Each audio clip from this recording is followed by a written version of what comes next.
Assalamu alaikum warahmatullahi wabarakatuh.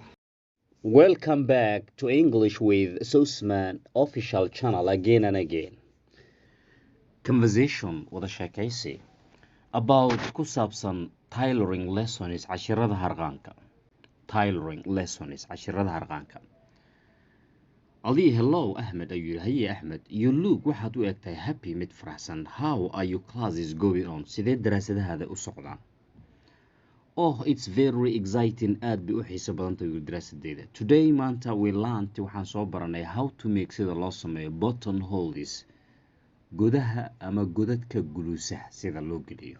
Button holes. It seems waxay u muuqataa you enjoy inaad ku raaxaysanayso your classes daraasadahaada a lot in badan. Ahmed wuxuu yiri you are right, waa saxan tahay. Our classes fasalladeena ama xiisadaheena are quite exciting, waa kuwa yara xiisa leh. What are you going to do? Maxaad rabtaa ama doonaysaan inaad samaysaan in the next lesson cashirka xiga ama soo socdo? Maxaad rabtaa inaad ku barataan? Something wax un to do with la xiriiru yiri the sewing machine, mashiinka sida wax loogu talo. I'm really happy for you. Dhabtii aad baan kugu faraxsanahay adiga. I'm really for you. Xaqiiqdii aad baan kugu faraxsanahay ama dhabtii. That you have in aad leedihiin such a good teacher, macallin sidaan oo kale u wanaagsan.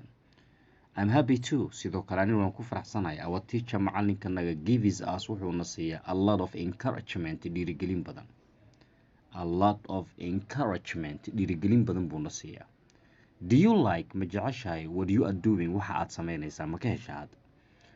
Oh yes, obviously, si waadax ah, exactly, evidently, clearly, si cad.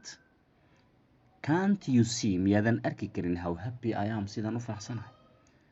Indeed, xaqiiqdii ama huwaashi I can waa arki karaa. So, what do you want? Maxaad doonaysaa to become inaad noqoto? So, wuxuu yiri I want waxaan doonayaa to become inaad noqdo a designer, naqshadeeyihiidan qofka as a professional, a person who designs something as a profession u naqshadeeyo. Toilerring, harqaamida ama harqaamida is my interest, waa hobigayga ama waxyaaba aan daneeyo. So now improve your pronunciation. Improve your pronunciation. Conversation wada sheekaysi about toilerring lessons. Ali, hello Ahmed, you look happy. How are your classes going on? Oh, it's very exciting. Today we learned how to make buttonholes. It seems you enjoy your classes a lot. You are right, our classes are quite exciting. What are you going to do in the next lesson? Something to do with the sewing machine. I'm really happy for you that you have such a good teacher. I'm happy too. Our teacher gives us a lot of encouragement. Do you like what you are doing? Oh yes, obviously. Can't you see how happy I am? Indeed, I can see, or I can. So what do you want to become? A designer. Toilerring is my interest.